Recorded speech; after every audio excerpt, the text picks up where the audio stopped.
ஹைமா, chilli parotta பண்ணுறதுக்காக தான் நான் அதுக்கு முதல்ல பரோட்டா ரெடி பண்ணுறேன். அதுக்கு 2 கப் மைதா மாவு எடுத்துகிட்டு கொஞ்சம் சர்க்கரை, கொஞ்சம் பால், கொஞ்சம் எண்ணெய் விட்டு தேவையான அளவு உப்பு போட்டு நல்ல மாவை பிசைஞ்சு எடுத்து 1 மணி நேரம் ஊற வைக்கணும்.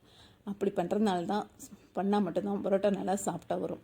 உங்களுக்கு முட்டை தேவைனாலும் இந்த மாவில் முட்டையும் உடச்சி ஊற்றி மாவும் பரோட்டாக்கு சேர்த்துக்கலாம்.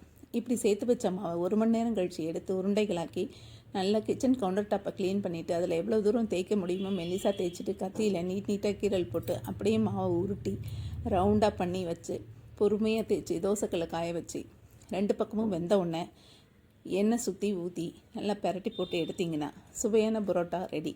இந்த பரோட்டாவை வச்சு நான் அப்புறமா சில்லி பரோட்டா எப்படி பண்ணுறதுன்னு உங்களுக்கு வீடியோ ஷேர் பண்ணுறேன்.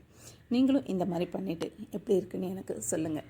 இப்படி எடுத்த பரோட்டாவை நல்லா கையில் 2 பக்கம் தட்டி எடுக்கணும். இந்த வீடியோ உங்களுக்கு பிடிச்சிருந்தா சப்ஸ்கிரைப் பண்ணி என்னோடய சேனலுக்கு சப்போர்ட்